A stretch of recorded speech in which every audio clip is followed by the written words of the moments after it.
Hi, welcome to this tutorial walkthrough. In this one we're going to look at Kaiser Roll from the Rockschool Grade 1 book. This track's been around for a while now. It's quite a favourite with my pupils. So this one originally appeared in the 2012 syllabus and it's still in the new syllabus now because they've left all the original songs in from the 2012 syllabus and added the 6 new songs to it. So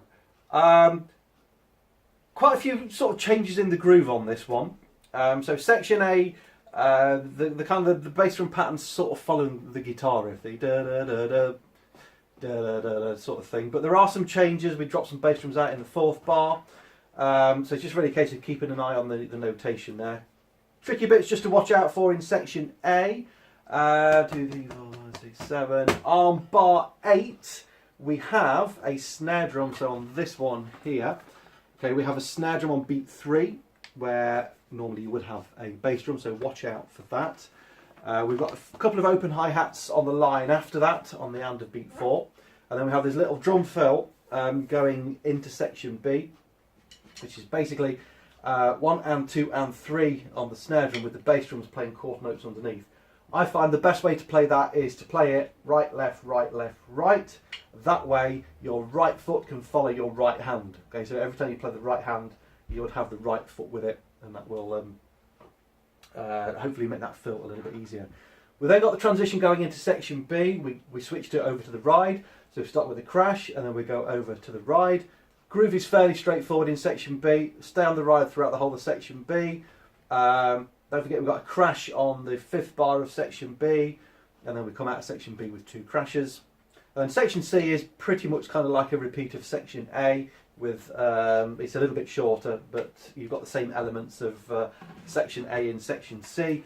We've got that bar again where we have the snare drum on beat 3, rather than the bass drum, so watch out for that one. A couple of open hi-hats on there. And then we basically finish off with this kind of quarter note crash pattern.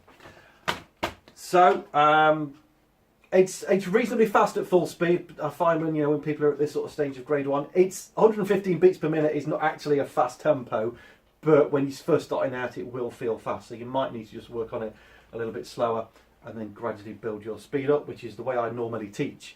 There are a few apps you can get that will slow tracks down. I've been using one for years, for about 7 or 8 years on my iPad called Amazing Slow Downer, which is really good because you can just slow it down in there. If you use any kind of music software, I mean, I've got these tracks in Ableton Live on here at the moment, so you can slow them down from those. But there are various apps you can get to slow the tracks down, and I do recommend you get those. Rather than trying to go in at full speed and keep going wrong the whole time, try it that way around. If you can't kind of find an app or don't want to get an app, the other way is just practice it without the backing track, with a metronome, slow that metronome down. Now you might want to start at 70, 80 beats per minute, gradually speed it up until you can play it at 115, and then give it a go with the backing track. Okay, but very good way of practicing your songs. All right, we'll go ahead with the playthrough, and I hope you enjoy. Thanks for watching, and I'll see you in the next video. Cheers. 1, 2, 1, 2, 3, 4.